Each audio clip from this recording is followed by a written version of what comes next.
I received a call from police at 2 a.m. saying they had arrested someone lurking outside my safe house door with a hunting knife. Cold dread washed over me, as the officer explained they only found the suspect because of an anonymous tip. My hands shook uncontrollably, not from fear, but from rage. Just hours earlier, my own sister had posted my location online to prove I was being paranoid about the death threats. Now, sitting in darkness, my phone buzzed with her incoming call, finally realizing what she had done. 3 months before that terrifying night, my life had been completely normal. I was 32 years old, working as a mid-level financial analyst at Western Regional Bank in Denver. I had been with the company for 7 years, slowly climbing the corporate ladder. Nothing extraordinary, just a regular guy doing his job well enough to earn respect from my colleagues and the occasional bonus. Everything changed during a routine audit I was conducting for the quarterly compliance report. I noticed some unusual transactions flowing through one of our high-value client accounts.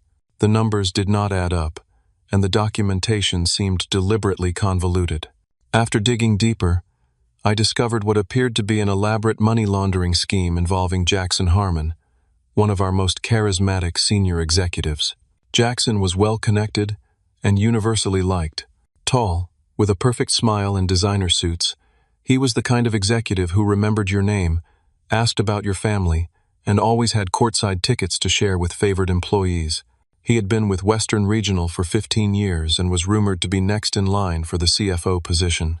What I uncovered was a complex network of accounts, moving money for several clients with questionable backgrounds. The transactions were cleverly disguised, but once I spotted the pattern, it became impossible to unsee.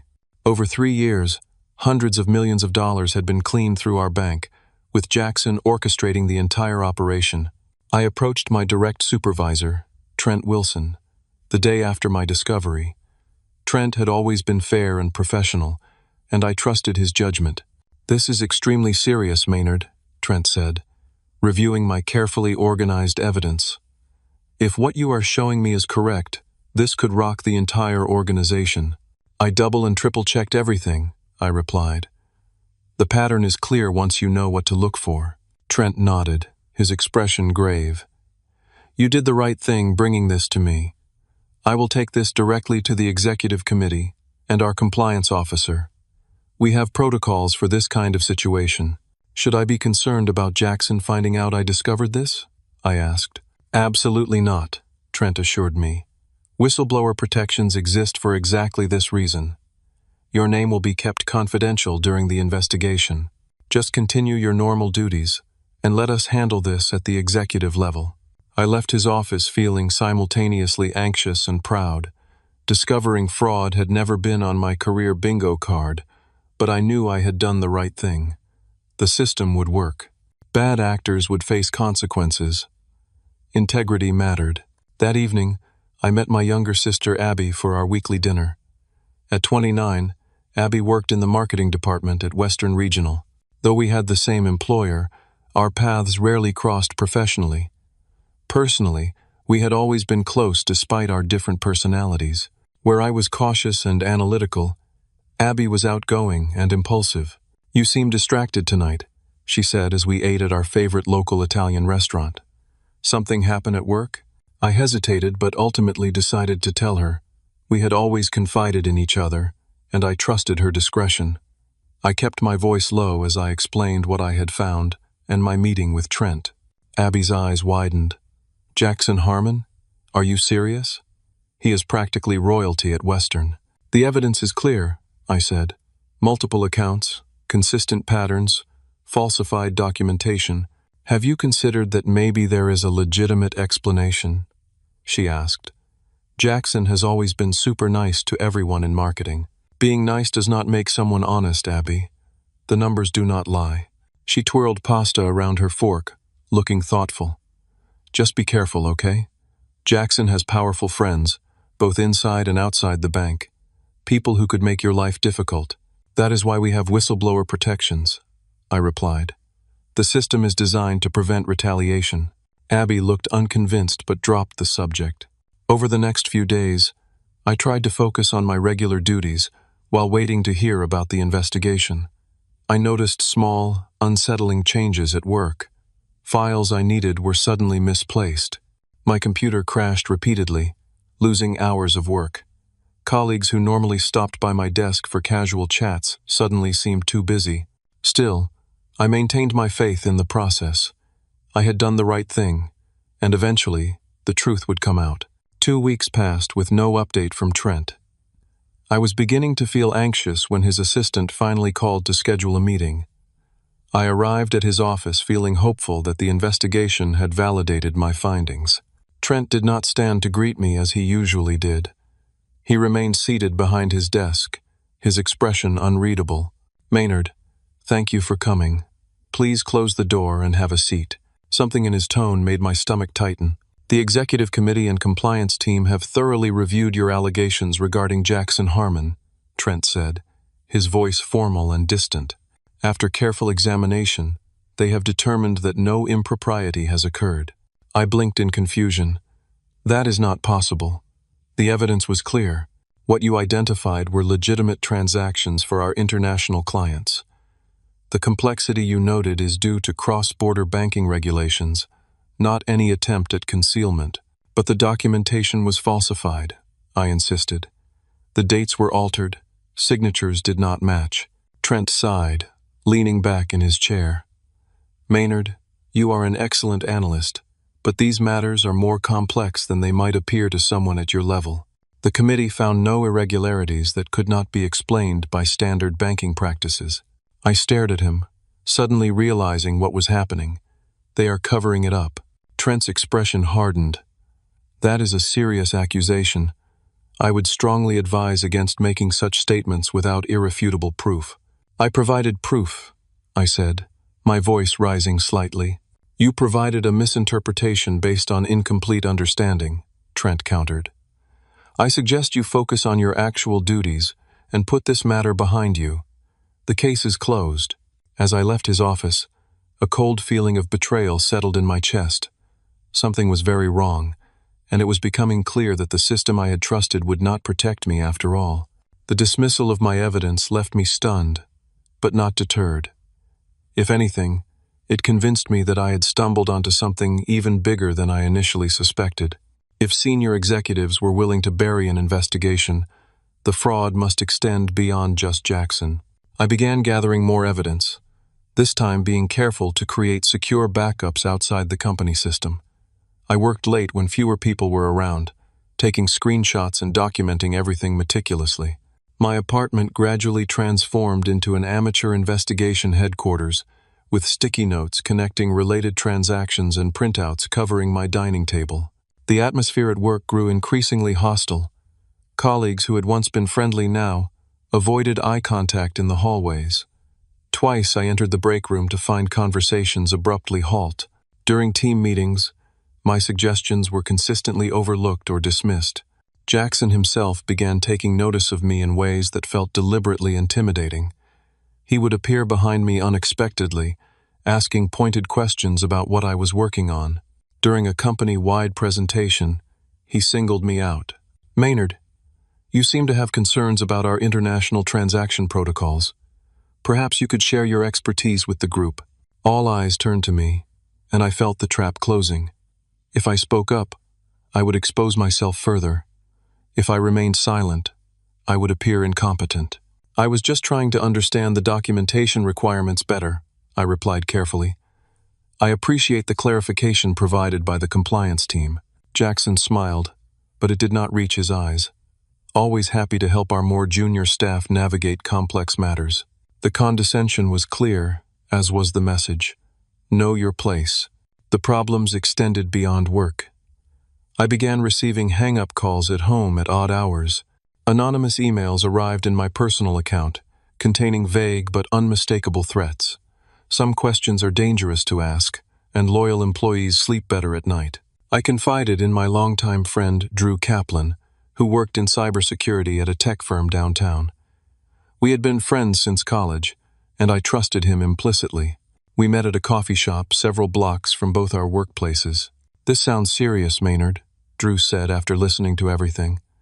"If these people are as connected as you suspect, They could have significant resources to make your life difficult. Am I being paranoid? I asked. Sometimes I wonder if I am seeing conspiracies where none exist. Drew shook his head firmly. Financial fraud at this level is always protected by powerful people. Your concerns are legitimate. Let me help you secure your digital footprint at least. Over the next week, Drew helped me set up encrypted email, two-factor authentication on all accounts, and taught me basic counter-surveillance techniques. It felt surreal to be taking such precautions, like something from a thriller movie, rather than my previously ordinary life. My girlfriend Sarah, whom I had been dating for 8 months, was less supportive. She became increasingly frustrated with my preoccupation with the fraud investigation. "You talk about nothing else anymore," she complained one evening. "Every conversation somehow circles back to Jackson and conspiracy theories."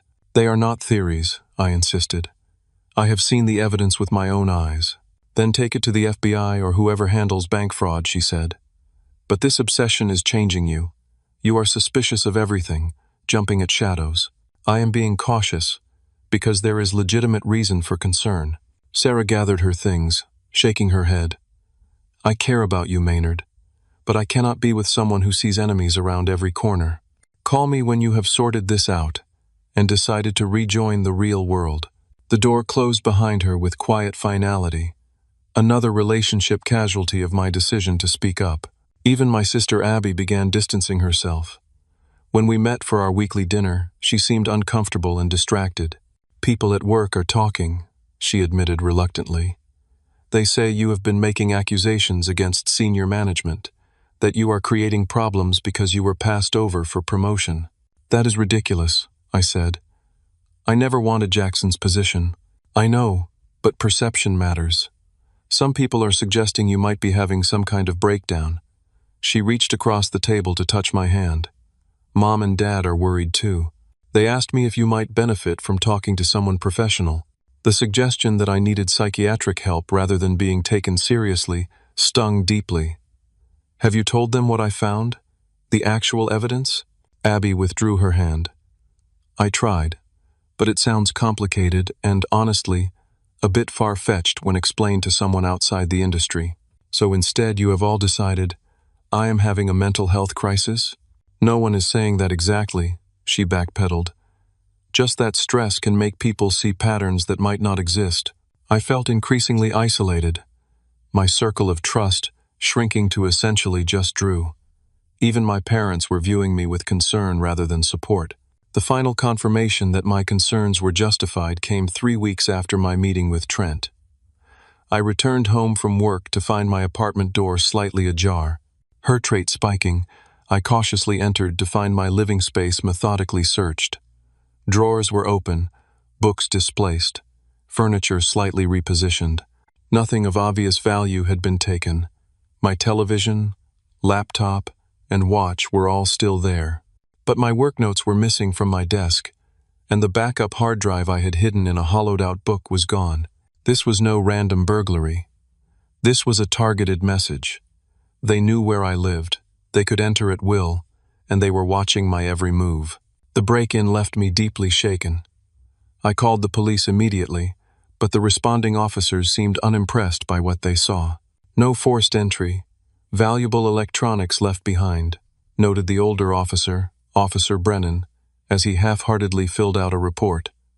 "You sure you did not just leave the door unlocked? Maybe misplaced the missing items?" "I am positive," I insisted. "Someone searched my apartment specifically for those files." Officer Brennan exchanged a skeptical glance with his younger partner. "And these files contained evidence of some banking conspiracy?"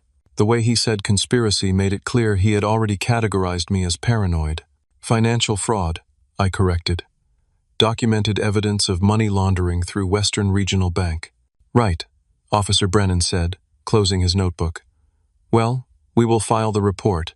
Maybe check with neighbors to see if they noticed anything unusual. Keep your doors locked in the future." Their dismissive attitude only reinforced my growing sense that I was on my own. As soon as they left, I called Drew. "You cannot stay there," he said immediately. "If they have been in your apartment once, they will come back." "Where am I supposed to go? A hotel?" "For now, yes. Use cash. Not your credit card. I will come over tonight and help you set up security cameras in case they return. That evening, Drew installed discrete wireless cameras throughout my apartment, connected to an app on my phone that would alert me to any movement. It was a small comfort, but at least I would have evidence next time. I spent 3 nights in a budget hotel across town before returning cautiously to my apartment. Nothing seemed disturbed, and the cameras had detected no intruders. Perhaps the message had been delivered, and they now believed I had been sufficiently intimidated. Then the first explicit death threat arrived, a text message from an unknown number. "We know you take the 7:15 bus every morning. The red scarf you wore today makes you easy to spot. Stop digging or stop breathing." I had indeed worn a red scarf that morning. Someone was following me, watching my routine. My hands trembled as I showed the message to Drew over lunch. "This crosses a line," he said grimly. "This is no longer just workplace intimidation. You need to take this to the police again." They barely took the break-in seriously. "Then we find someone who will listen. This is a clear death threat." We went to the police station that afternoon with the text message and evidence of the break-in from my security cameras, which had captured footage of my emptied drawers and displaced furniture when I returned home that day. This time, we were directed to a detective named Officer Patterson, a steady-eyed woman in her 40s with short gray hair and a no-nonsense demeanor. "Walk me through everything from the beginning," she said, taking detailed notes as I explained the fraud discovery, the dismissal of the investigation, the escalating workplace hostility, the break-in, and now the death threat. Unlike the patrol officers, Patterson asked thoughtful questions and seemed to take the situation seriously. "Financial crime and violence often go hand in hand," she said when I finished. "People protecting millions of dollars rarely limit themselves to legal methods of problem-solving." "So you believe me?" I asked, unable to hide my relief. "I believe you have provided evidence of credible threats," she replied carefully. "The text message alone is enough to open an investigation. The timing of the apartment search following your whistleblowing attempts establishes a pattern. For the first time in weeks, I felt someone in authority was actually listening." "What should I do now?" I asked. "First, we document everything and open an official case. Second, you take precautions. Vary your routines, stay with friends if possible, remain aware of your surroundings." I nodded, already mentally cataloging changes I could make to my daily patterns. Officer Patterson handed me her card.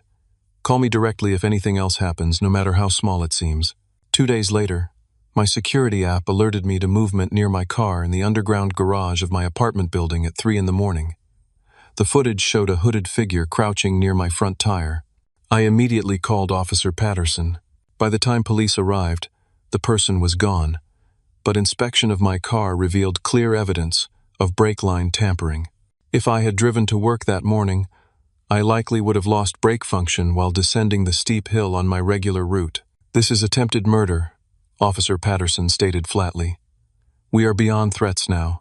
She arranged for forensic examination of my vehicle and increased patrols near my apartment, but we both knew these measures were insufficient against determined attackers.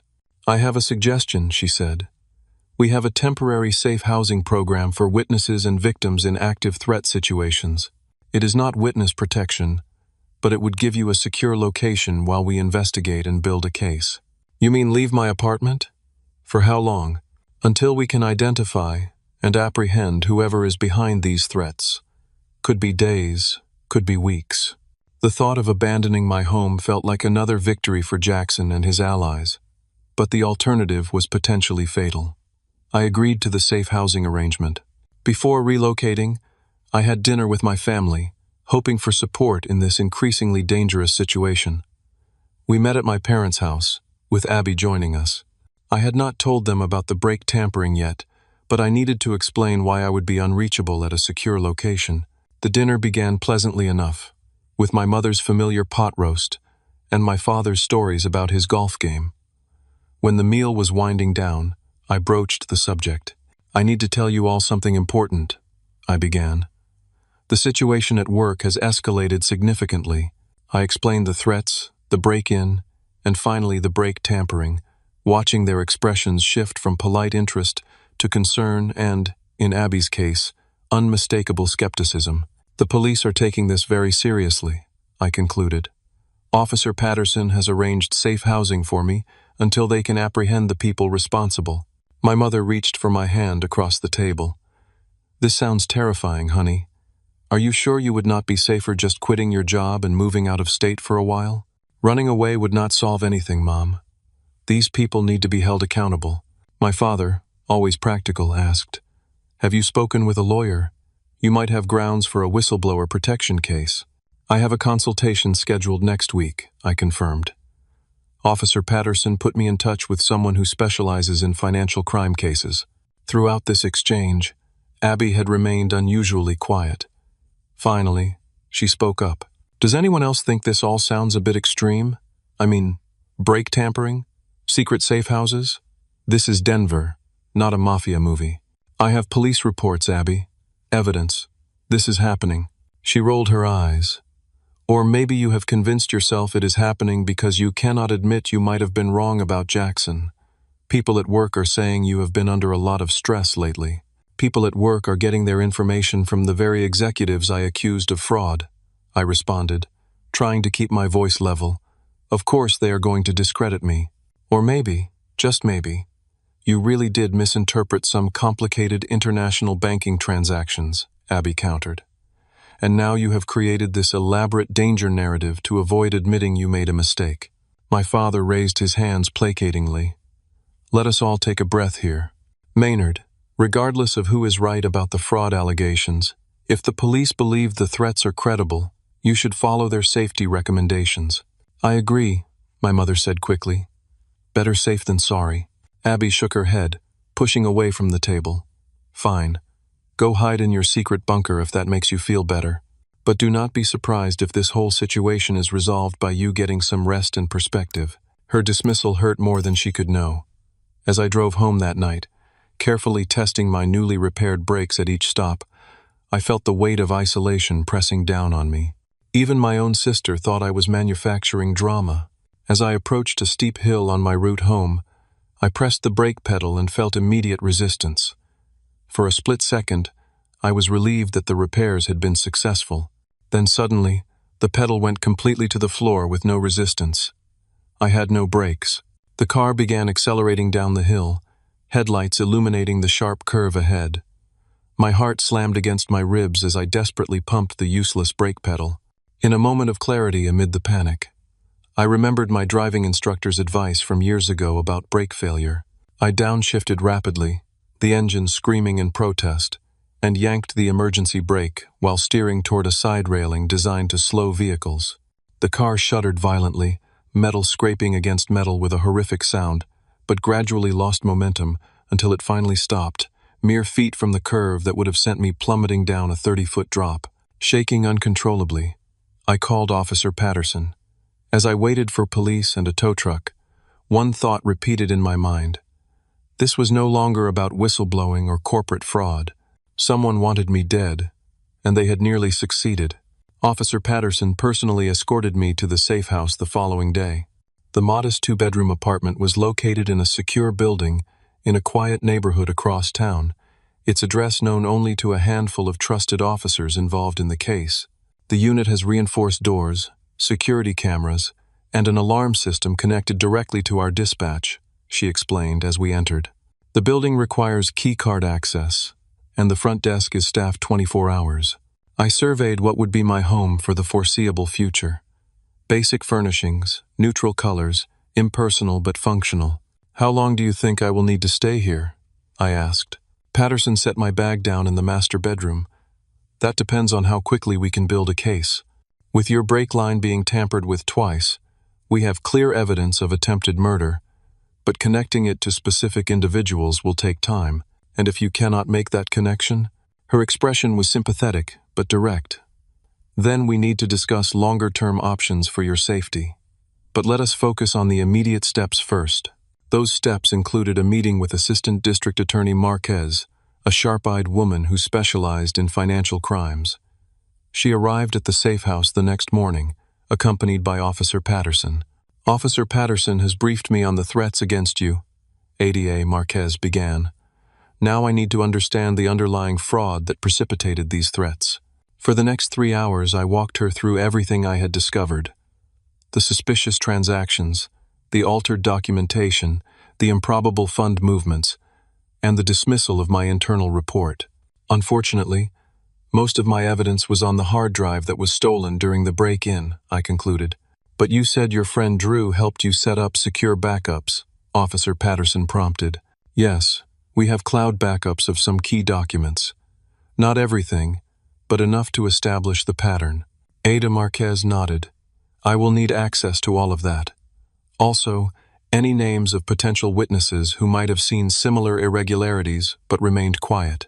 I can think of 2 people in the compliance department who seemed uncomfortable during certain transaction approvals, I offered. They never said anything explicitly, but their body language suggested concern. Good. We will approach them discreetly. She gathered her notes. Mr. Weber, building a case like this takes time.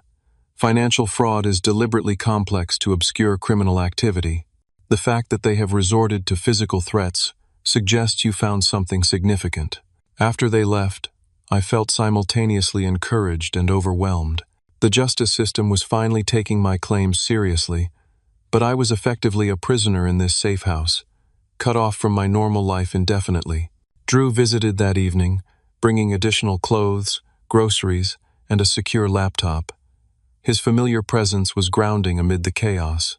How are you holding up? He asked as we ordered takeout. Physically safe, mentally exhausted, I replied honestly.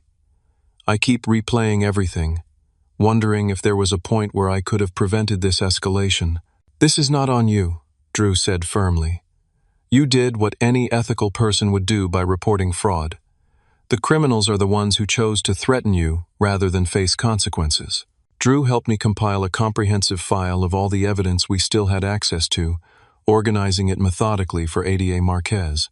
The work kept my mind occupied, giving me purpose within the confines of my temporary prison. Officer Patterson had made it clear that absolute secrecy about my location was essential. I could not tell anyone where I was staying, not even family. I was permitted to maintain phone contact, but had to be vague about my circumstances. After a week in isolation, I reached out to Abby, hoping to repair our relationship. Despite her skepticism, she was still my sister, and the estrangement felt like another thing the conspirators had taken from me. Maynard, finally, she answered. Mom and Dad have been worried sick. You basically disappeared after that dinner. I told you all I would be staying somewhere secure for a while. Yes, in your secret bunker, she said, and I could practically hear her eyes rolling. Very dramatic. The police do not consider death threats and brake tampering dramatic, Abby. They consider them serious crimes.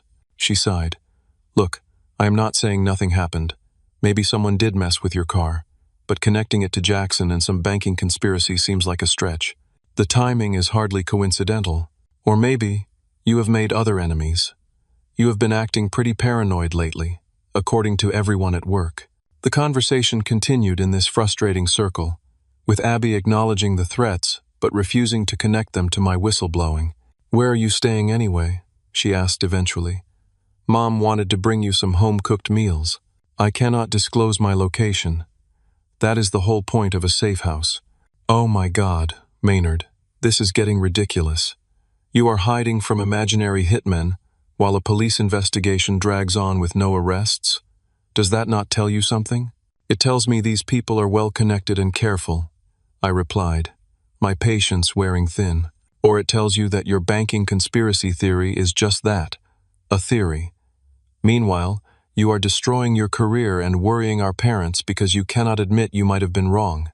The conversation ended badly, with both of us frustrated and no closer to understanding each other. I stared at my phone for a long time afterward, feeling the gulf between us widening beyond repair. 2 days later, Drew called with disturbing news. I think you should know something, he said, his voice unusually serious. I just saw Abby having lunch with Jackson Harmon at Lamont. My stomach dropped. Are you sure? Positive. I was meeting a client nearby and saw them through the window. They seemed very comfortable together, laughing, leaning in close. Maybe it was a marketing meeting, I suggested, though I did not believe it myself. Le Monde was an expensive French restaurant, not a typical venue for work discussions. Maybe, Drew said, unconvinced, but I thought you should know. The revelation felt like a physical blow. Was my own sister actually collaborating with the man who was trying to have me killed? I texted Abby immediately. Interesting lunch date today. Since when are you and Jackson Harmon so close? Her response came 30 minutes later. Are you having me followed now? It was a business lunch. Marketing works closely with executives. At Le Monde? Seems excessive for a business lunch. Jackson was discussing potential opportunities for me. Some of us are still focused on our careers instead of imaginary conspiracies. The implication was clear. While I was allegedly destroying my career with false accusations, Abby was positioning herself to benefit from my downfall. Did you tell him about my allegations? I asked directly. He already knows, Maynard. Everyone knows. And for what it is worth, he seems genuinely confused by your hostility. Says you were always a valued team member. I almost laughed at the absurdity. A valued team member whose breaks he had cut twice. There you go again, connecting dots that are not related. Jackson actually suggested you might be under extreme stress and offered company resources for mental health support. How thoughtful of him, I replied bitterly. Did he happen to ask where I am staying these days? There was a longer pause before her next message. He did mention the company is concerned about your well-being. I told him, you are being ridiculously secretive about your location because you think you are in some thriller movie. Cold dread washed over me. Please tell me you did not give him any hints about where I might be. I do not know where you are. That is the whole point. This secrecy is absurd and hurting our family. Mom cries every night worrying about you. I set the phone down, hands shaking with anger and fear. Abby might not have given away my exact location, but her lunch with Jackson confirmed my worst suspicions. The enemy now had a direct line to my sister, who clearly did not take the danger seriously. Little did I know that misguided lunch was just the beginning of a betrayal that would nearly cost me my life. The knowledge that Abby was meeting with Jackson gnawed at me. I tried to focus on working with Ada Marquez, who was making progress, connecting the suspicious transactions to known criminal organizations. The case was building, albeit slowly. Each day brought new pieces to the puzzle, but Jackson and his associates remained seemingly untouchable. 2 days after learning about the lunch, I decided to confront Abby directly. This time I called rather than texted, wanting to hear her voice, to gauge her reactions. We need to talk about Jackson, I said when she answered. Not this again, Maynard. Yes, this again. He is dangerous, Abby. The people he works with are dangerous. I have known him for years, she countered. He has always been professional and supportive, to your face. While ordering others to tamper with my breaks behind the scenes, you have zero proof he was involved with that. The timing is circumstantial at best, she interrupted. Do you hear yourself? You sound completely paranoid. I took a deep breath, trying a different approach. What did you two discuss at lunch? My career, mainly. There is an opening for a senior marketing position, and he thinks I should apply. And that does not strike you as suspicious? Him courting you right when I am building a case against him? Abby's voice hardened. Not everything is about you, Maynard. Some of us are actually good at our jobs and get recognized for it. The implication stung. I was good at my job too. That is how I found the fraud in the first place. Or you found complex international transactions you did not understand and jumped to conclusions. We were talking in circles again. I tried one last time to make her see reason. Abby, please, just be careful around him.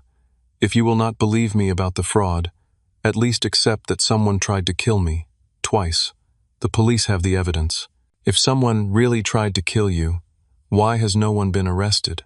Because these people are careful and well-connected. She sighed heavily. Look, I am trying to be supportive, but this has gone on for weeks now. You hiding in some undisclosed location, making accusations against respected executives, seeing assassins around every corner. It is exhausting, and frankly, it is embarrassing for the family. Embarrassing? I repeated, incredulous. I am trying to stay alive. From what? These shadowy financial criminals who somehow can tamper with your brakes but cannot find you in your super-secret safe house? Yes, exactly that. The only reason they have not found me is because no one knows where I am staying. Which brings me back to my point. If you are really in danger, why have the police not made arrests? Why are you still hiding after weeks of investigation? Maybe, just maybe, the threat is not as serious as you believe. We ended the call with nothing resolved. I felt more isolated than ever, my own sister essentially accusing me of manufacturing the entire situation. Later that afternoon, I received a notification from my security system at my actual apartment. Someone had tried to access my laptop again. The camera footage showed a professional-looking woman I did not recognize methodically searching my space. This was not a random burglar, but someone specifically looking for information. I forwarded the footage to Officer Patterson, who promised to send officers immediately. 2 hours later, she called back. The subject was gone by the time officers arrived, but we got clear footage of her face. We are running it through recognition software now. Any idea what she was looking for? Your laptop was accessed briefly. We will need to examine it for signs of tampering or data theft. More concerning is that someone knew you might still have evidence there. The implication hung in the air. Someone had informed the searcher that I might have left important information at my apartment. That evening, I received another alert, this time from a security app Drew had installed that monitored online searches for my name. Someone had run a search for Maynard Weber current address, followed by Maynard Weber safe house location, Denver police. A chill ran through me. Someone was actively trying to locate me. Minutes later, my phone buzzed with a social media notification. Abby had tagged me in a public post. With growing horror, I opened the app to read, "Concerned about my brother Maynard, who has been hiding in a safe house for weeks because he thinks financial executives are trying to kill him. If anyone has seen him in the Riverside Heights area near the police substation, please let our family know he is okay. We are worried about his mental state." My hands began to shake. Riverside Heights was indeed the neighborhood where my safe house was located, and there was a police substation 2 blocks away. Abby had just publicly narrowed down my location to an area of a few square miles.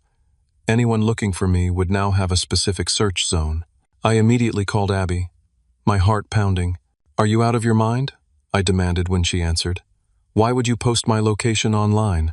"I did not post your exact location," she replied defensively. "Just the general area, and only because Mom and Dad are worried sick. You just told potentially dangerous people exactly where to look for me. Take it down now." "This is exactly what I mean about your paranoia," she said. "No one is hunting you down, Maynard. This fantasy you have created. It is not a fantasy. Take down the post immediately." "Fine," she said after a moment. "But only because you are so upset. This is getting ridiculous." I called Officer Patterson next, my voice tight with panic. My sister just posted information about my safe house location on social media. The post named Riverside Heights, specifically. Patterson's response was immediate. "Stay where you are. Lock all doors. Do not approach windows. I am sending officers now." I moved away from the windows as instructed, turning off all lights and sitting in darkness in the hallway between rooms. My phone buzzed again, Abby calling back, but I ignored it. The damage was already done. 20 minutes later, my phone rang with an unknown number. I almost ignored it, but something told me to answer. "Mr. Weber, this is Officer Daniels with Denver PD. I am outside your building with my partner. We received an anonymous tip about suspicious activity near your apartment. Did Officer Patterson send you?" "No, sir. This came through dispatch.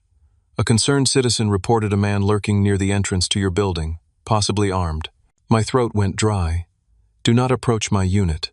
Call Officer Patterson immediately." I hung up and called Patterson myself, relaying the conversation. "Stay exactly where you are," she ordered. "Those are not my officers. I have a team en route, ETA, 3 minutes. The building security has been alerted." The next 15 minutes were the longest of my life. I sat in the dark hallway, phone clutched in my hand, listening for any sound at the door. Eventually, my phone rang again. "Maynard, it is Patterson. We are securing the building now. Are you still safe?" "Yes," I whispered. No one has tried to enter. Good. Stay put until I personally knock on your door. 10 minutes later, a firm knock came. Maynard, it is Patterson. The code phrase is Bluebird Sunrise. We had established this verification method when I first moved to the safe house. I opened the door to find Patterson and 2 uniformed officers. We apprehended a suspect in the parking garage, she said without preamble. Male, armed with a hunting knife, wearing a maintenance uniform he is not authorized to have. He matches the description of Lloyd Carson, a known associate of several individuals connected to your case. My legs nearly gave out. Patterson guided me to a chair. How did he find me? I asked, though I already knew the answer. We are investigating that. Your sister's social media post has been removed, but obviously the damage was done. We will need to move you immediately to a new location. As I quickly gathered essentials, my phone rang again. Abby. Not now, I said to Patterson, showing her the screen. Actually, you should answer. On speaker. We need to know if she has been contacted by anyone. I accepted the call, putting it on speaker. Abby? Maynard, thank God, she sobbed, her voice breaking. The police just called me. They said they caught someone trying to break into your apartment, with a knife. I did not believe. I never thought. It is true, I said, my voice flat. They found him in the parking garage. He was wearing a fake maintenance uniform to gain access to the building. I am so sorry, she cried. I thought you were being paranoid. I never would have posted anything if I truly believed you were in danger. Did anyone contact you after you made that post? Patterson interjected. Who is that? Abby asked. Officer Patterson, Denver PD. Did anyone reach out to you after you posted your brother's general location? There was a pause. I got a text from a number I did not recognize. They said they were an old college friend of Maynard's who lived in Riverside Heights and wanted to check on him. Did you respond? Patterson pressed. Yes, Abby admitted, her voice small. I told them Maynard was staying near the police substation on Maple Street. They seemed so concerned, said they wanted to drop off some food for him. Patterson and I exchanged grim looks. Miss Weber, we will need you to come to the station immediately to make a formal statement. Do not speak to anyone else about this matter. After ending the call, Patterson turned to me. We need to move fast. The secondary safe house is prepared. My officers will create a diversion while we escort you out through the service entrance. As I gathered my belongings, the reality of what had just happened sank in. My own sister's disbelief had nearly gotten me killed. The people after me now had confirmation that I was being protected by police, and they were bold enough to attempt an attack despite the proximity of a police station. This was no longer about whistleblowing or professional consequences. This was life or death, and despite all my precautions, I had come within minutes of facing my would-be killer, armed only with the darkness and a cell phone. The new safe house was a converted industrial loft in a secured building downtown, far from Riverside Heights. As an additional precaution, Officer Patterson arranged for a decoy location to be established, with police surveillance to catch anyone else who might come looking for me. The suspect we apprehended is Lloyd Carson, Patterson informed me the next morning.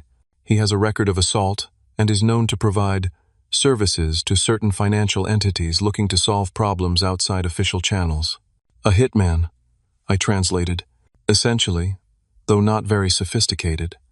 During initial questioning, he claimed he was hired through an intermediary and never met his employer directly. Convenient, indeed. But we are applying pressure. His attorney is already floating the possibility of a deal in exchange for information. The following days were a blur of interviews, evidence reviews, and legal consultations. Ada Marquez was building a solid case against Jackson and several associates based on the financial records Drew and I had managed to preserve. The attempted attack had actually accelerated the investigation, bringing additional resources and attention from higher authorities. The FBI has officially joined the investigation, Marquez announced during one of our meetings. Financial crimes of this magnitude across state lines fall under their jurisdiction. This gives us access to additional resources and expertise. For the first time, I felt hope that justice might actually be served. The very real attempt on my life had transformed a complex financial investigation into a priority case with attempted murder charges on the table. Abby had been devastated by her role in the attack. According to Patterson, she had spent hours at the police station, providing every detail of her interactions with Jackson and the mysterious texter who had extracted my location from her. 5 days after the attack, I finally agreed to speak with her by phone. "I do not even know what to say," she began, her voice raw from crying. "Sorry seems completely inadequate. Why did you not believe me, Abby? After everything I told you, the evidence, the police involvement, why did you trust Jackson instead?" She was quiet for a moment. "He was so convincing. He seemed genuinely concerned about you, talked about how stress can cause people to see conspiracies where none exist. And I guess part of me did not want to believe something so terrible could be happening. That terrible thing almost got me killed." "I know," she whispered. "I will never forgive myself for that. Did Jackson ask you directly about my whereabouts?" Another pause. "Not directly. He mentioned that the company was worried about your well-being, wondered if you were somewhere safe. I said you were being secretive, but that I thought you were under police protection somewhere. And after that, he suggested the senior marketing position." "Yes," she admitted, the realization apparently dawning on her for the first time. "He brought it up right after that conversation. We spoke for nearly an hour, Abby filling in pieces I had not known. According to her, Jackson had been cultivating her as an information source for weeks, starting with casual lunch invitations to discuss her career, gradually steering conversations toward my concerning behavior and unfounded accusations. "I feel so stupid," she said. "He played me perfectly. He is good at manipulation. That is how he has gotten away with fraud for years." The conversation was difficult but necessary. By the end, some of the raw hurt had begun to heal. Abby promised to cooperate fully with the investigation, offering to testify about Jackson's attempts to use her to locate me. 2 days later, Lloyd Carson accepted a plea deal in exchange for information about his employers. He confirmed that he had been hired through an intermediary connected to Jackson, with instructions to scare me into silence. The knife, he claimed, was only meant as intimidation, though neither Patterson nor I believed that explanation. With Carson's testimony and the financial evidence, the case against Jackson was strengthening daily. ADA Marquez obtained warrants to access Jackson's personal financial records, revealing payments to Carson's intermediary that coincided with the brake tampering incidents and the attack at the safe house. The FBI's involvement brought additional pressure. Agents interviewed other bank employees, finding 2 who corroborated aspects of my allegations after being granted immunity. The conspiracy was unraveling, with Jackson at its center. 10 days after the safe house incident, I was escorted to the courthouse to provide formal testimony before a grand jury. The building was secure, with officers stationed throughout, but I still felt exposed for the first time in weeks. As I waited in a private room before testifying, the door opened to reveal ADA Marquez. "There has been a significant development," she said, closing the door behind her. "The FBI just arrested Jackson and 3 associates at Western Regional. They are being brought in as we speak." A wave of relief washed over me. "On what charges?" "Money laundering, conspiracy, fraud, and conspiracy to commit murder. Your testimony today will help ensure the indictments stick." When I entered the grand jury room, I felt a strange calm. For months, I had been fighting to be heard, to have the truth acknowledged. Now, 23 citizens would hear that truth directly from me. I spoke for nearly 3 hours, methodically explaining the fraud I had discovered, the dismissal of my internal report, the escalating threats, and ultimately the attack at the safe house. The jurors listened intently, many taking notes, their expressions shifting from skepticism to shock as the story unfolded. By the time I finished, there was a palpable sense of outrage in the room. The forewoman asked several pointed questions that suggested they were already leaning toward indictment. That evening, back at the safe house, Officer Patterson arrived with news. The grand jury returned indictments against Jackson and 6 others, including your former supervisor, Trent Wilson. FBI agents are executing search warrants at their homes and offices as we speak. I sat down heavily, the weight of the past months suddenly hitting me full force. Is it really over? The immediate danger, yes. The legal process is just beginning, but these people will be occupied with their own defense now, not with silencing you. For the first time in months, I slept without fear, without checking the locks repeatedly, without listening for sounds of intrusion. The following day brought the most shocking revelation yet. During Jackson's arraignment hearing, evidence was presented showing that Abby had not just been an unwitting source of information. Text messages between Jackson and his associates revealed that he had been grooming her specifically because of her connection to me. He had identified her as a potential weakness in my support system and deliberately cultivated her trust over several months before I even discovered the fraud. When presented with this evidence, Abby was devastated. She came to the safe house that evening, escorted by Patterson, her eyes red from crying. "I had no idea," she said as we sat in the sparse living room. "He started paying attention to my marketing ideas months ago. I thought he genuinely saw potential in me." "He saw potential in using you," I corrected, unable to keep the bitterness from my voice. "I know that now." She looked up, her expression raw with guilt. "The FBI showed me text messages where he specifically discussed using me to get information about you. He called me the useful idiot sister in one of them. Despite my anger over her actions, seeing her so thoroughly manipulated and discarded stirred my protective instincts. You were not the only one he fooled, Abby. Half the bank thought he was brilliant and charming, but none of them nearly got their brother killed because of it." We sat in silence for a moment, the weight of everything between us. "I do not know how to make this right," she finally said.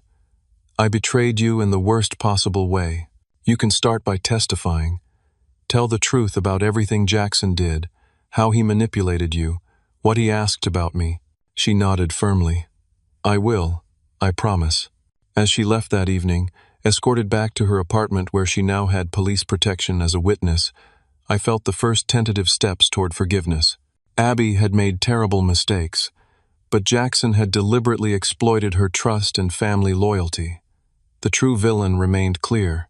The next morning, news broke of the arrests. Western Regional Bank's stock plummeted as details of the money laundering operation became public. Reporters camped outside the bank headquarters, and financial analysts speculated about whether the institution would survive the scandal. Officer Patterson arrived with FBI agent Calloway to update me on the investigation. "We found evidence that the money laundering operation was even larger than you initially discovered," Agent Calloway explained.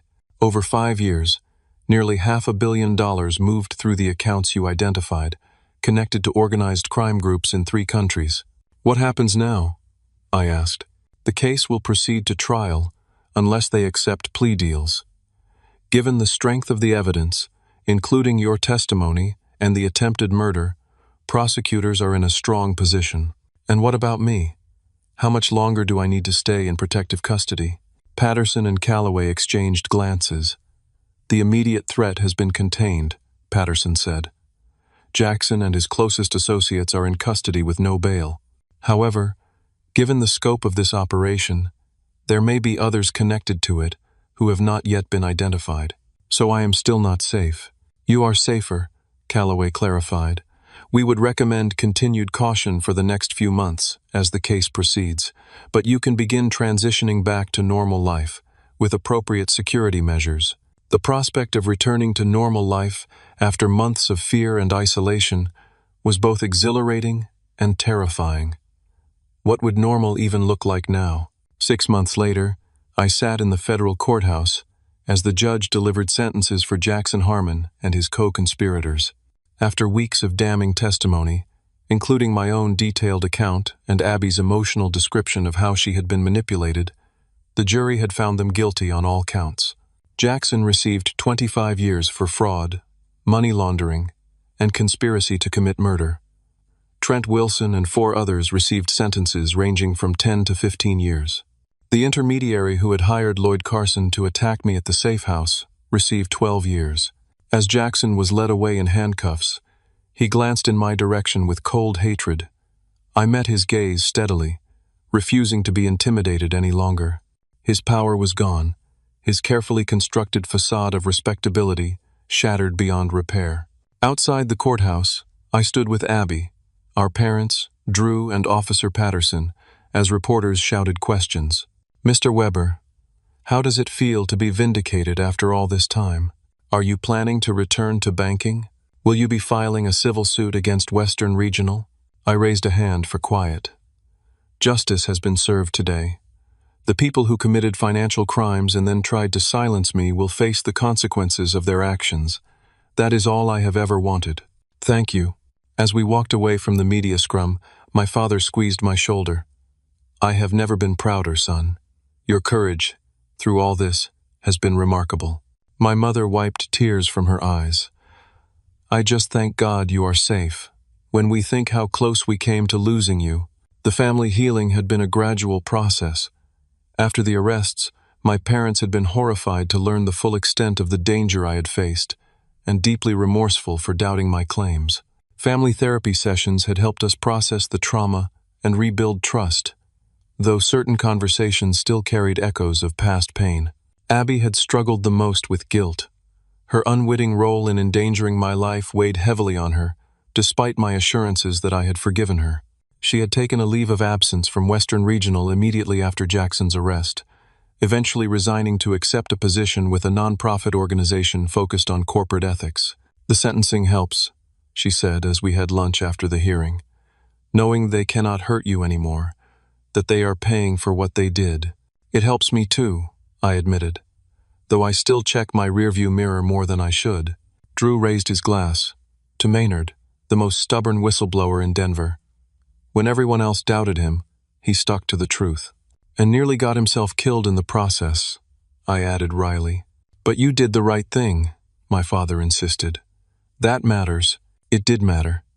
Despite everything, I had no regrets about coming forward. The fraud I had exposed had been funneling money for drug cartels and human trafficking operations. Lives had likely been saved by disrupting those financial channels. My own life had changed dramatically. After the arrests, I had received the official whistleblower award amounting to $6 million, a percentage of the funds recovered. More importantly, I had been approached by the Financial Crimes Enforcement Network, a bureau of the Treasury Department, with a job offer. "We need people with your integrity and attention to detail," the recruiter had said. "And frankly, your first-hand experience with retaliation makes you uniquely qualified to support other whistleblowers." I had accepted, finding unexpected fulfillment in helping others navigate the dangerous waters of financial crime reporting.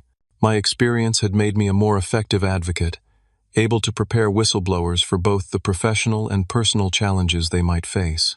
Western Regional Bank had not survived the scandal. After the arrests, investigations revealed that the fraud extended far beyond Jackson's immediate circle.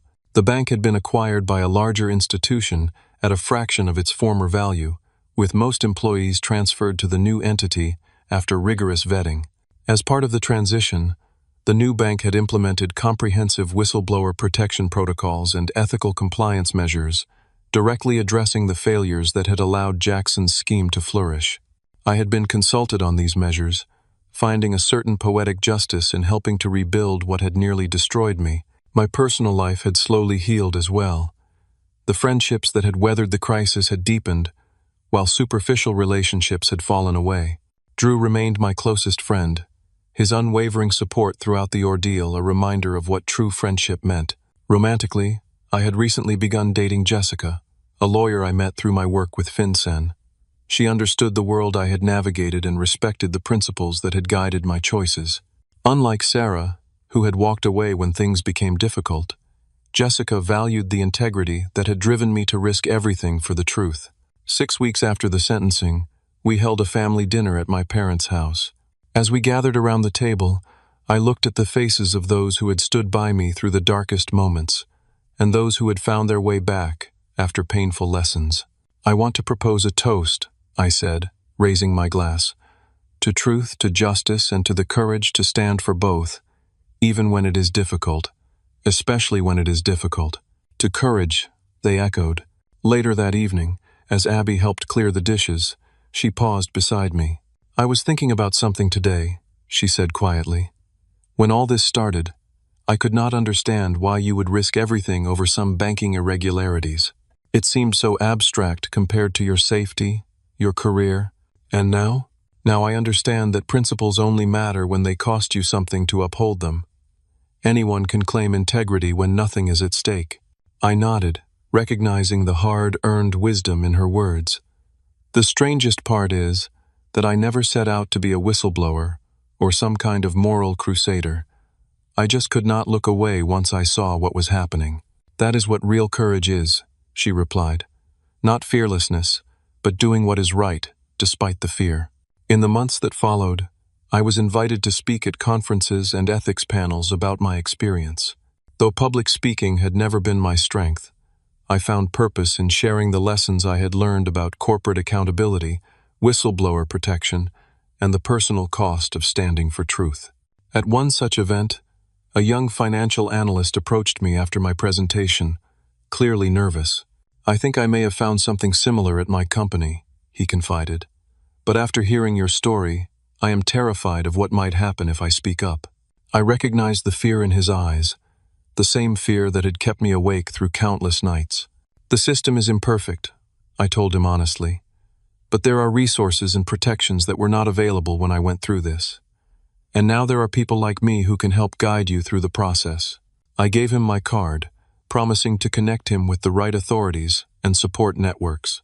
As he walked away, looking slightly less burdened, I realized that my ordeal had created ripples I could never have anticipated, potentially preventing future frauds and protecting other whistleblowers from the isolation I had experienced. 1 year after the safe house incident, I organized a small gathering to mark the anniversary. Drew, Jessica, my parents, Abby, and Officer Patterson, now a close friend, joined me at my new home, a secure condominium in a different part of Denver. As we enjoyed dinner on the terrace, Patterson raised her glass. "To survival, justice, and new beginnings." "And to family," I added, meeting Abby's eyes across the table. "Both the ones we are born into and the ones we find along the way." Later, as the others chatted, I stood at the railing, looking out over the city lights. Jessica joined me, slipping her hand into mine. "Penny, for your thoughts?" I smiled. I was just thinking about how different my life is from what I had planned. A year ago, I was hiding in a safe house, terrified and isolated. Now I have purpose, community, even happiness I never expected. "Because you stood your ground when it mattered most," she said. "And because I learned who I could truly count on," I replied, looking back at the small group of people who had proven their loyalty through the hardest times. The path had been unimaginably difficult, paved with betrayal, danger, and profound loss.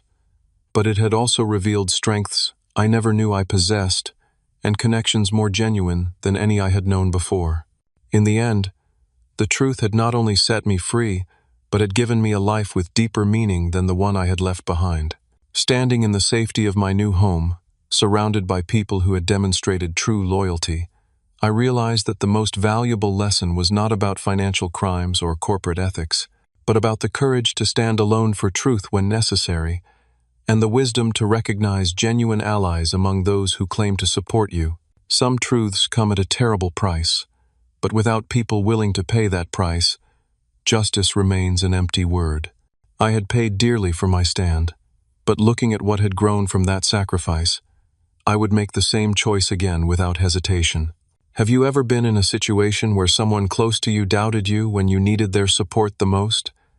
How did you handle that betrayal of trust? I would love to hear your experiences in the comments below. If this story resonated with you, please like and subscribe for more content about personal integrity and standing up for what is right, even when it is difficult. And share this video with someone who might need encouragement to speak their truth today. Thank you for listening to my journey.